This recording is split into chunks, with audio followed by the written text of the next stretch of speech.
क्या हो रहा है, अगर ये है थीटा और इन दोनों का सम है 90 डिग्री, एंगल डी हो गया थीटा, तो theta plus angle C equals to 90 degree, therefore angle C क्या हो जाएगा बच्चे 90 डिग्री माइनस थीटा, मतलब ये एंगल क्या हो जाएगा 90 degree minus theta. This is the observation we have. हाँ, ये हमारा ऑब्जर्वेशन है, अच्छी बात है। अब आगे क्या कहता है, प्रूफ करो। पहली बार आया है ऐसा क्वेश्चन, हाँ, पूरे के पूरे चैप्टर में पहला क्वेश्चन है जो प्रूफ करने के लिए बोलता है। क्या, height of the tower, tower का जो हाइट है वो है 6 मीटर। ये जो हाइट है ना, ये 6 मीटर हमें गिवन है, ये हमें प्रूफ करने के लिए कहता है। अब कैसे करेंगे इस क्वेश्चन को, एकदम ध्यान से सुनिए बच्चे। इस क्वेश्चन को करना कैसे, देखो सुनो। सबसे पहले हम क्या लिखेंगे, हम सबसे पहले लिखेंगे कि भैया गिवन क्या क्या है।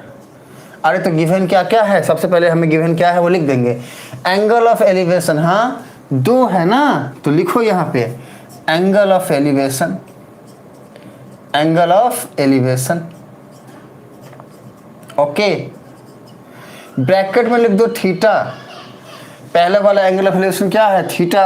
अच्छा, ये तो हमें गिवन नहीं है, हाँ ये तो हमने खुद से लिखा है। हमें गिवन क्या है कि भैया दोनों एंगल का सम जो होगा वो कम्प्लीमेंट्री एंगल होगा। तो जो गिवन है ना वो सीधा लिख दो, ऐसे मत लिखो, ये मत लिखो, ये रहने दो। हाँ, क्या लिख सकते हो, यहाँ से सीधा लिख सकते हो कि angle C plus angle D equals to 90 degree. ये हमें गिवन है अल्टीमेटली, ठीक है। अब ये हमने कहाँ से लिखा, तो from diagram, from diagram, okay, अच्छी बात है। अब देखो सुनो, हम सीधा पुट करेंगे theta plus angle D equals to 90 degree, okay. Therefore angle what, it's not D, it's C। क्यों, क्योंकि एंगल D को हमने थीटा लेट किया है ना। अब यहाँ पर लिख दो since angle D is equals to theta, ठीक है। अब यहाँ पर लिख दो angle C equals to 90 degree minus theta, ठीक है ना। अच्छा, अब क्या है, अब हमारे पास क्या है, डिस्टेंस गिवन है, हाँ 4 मीटर और 9 मीटर। तो हम लिखेंगे पूरा लाइन लिख दो कि भैया हाँ, ये पूरा line, the angle of elevation of the top of a tower from 2 points at a distance of 4 meter and 9 meter from the base of the tower and in the same straight line with it are complementary। ये पूरा का पूरा line उठाओ और यहाँ पे छाप दो, ठीक है। अब छापने के बाद ये डायग्राम बनाओ और डायग्राम के नीचे लिखो, मैं यहाँ लिख देता हूँ, हाँ, कि फ्रॉम डायग्राम या फिर we draw what, AB is a tower, AB is a tower. हमने ड्रॉ किया है AB जो है एक टावर है, हाँ। Height of the AB, height of the tower, bracket में लिख दो AB। ये कितना है, ये हमारा 6 मीटर है, लिख दो यहाँ पे, हाँ हमारा 6 मीटर है।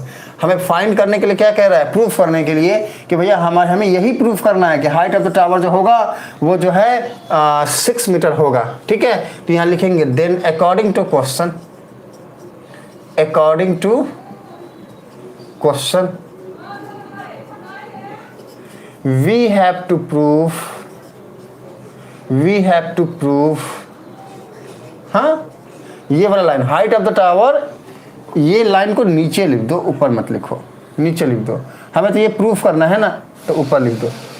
यहाँ पे लिखो according to question we have to prove what, height of the tower, height of the tower is 6 metre.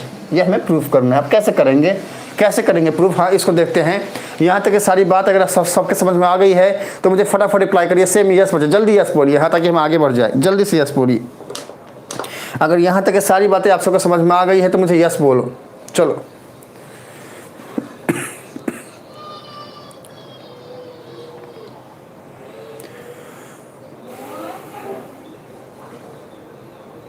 Okay, मेरा MS रिप्लाई कर रहा है यस, और हमारा जो है आदर्श जो है वो कुछ बताया है, हाँ कुछ बताया है, देखेंगे उसको, देखेंगे उसको देखेंगे, ठीक है ना। चलो चलो उसको देखेंगे। ओके, इधर आओ, देखो सुनो, अब जो है ना इसको प्रूफ करते हैं, कैसे प्रूफ करते देखते हैं।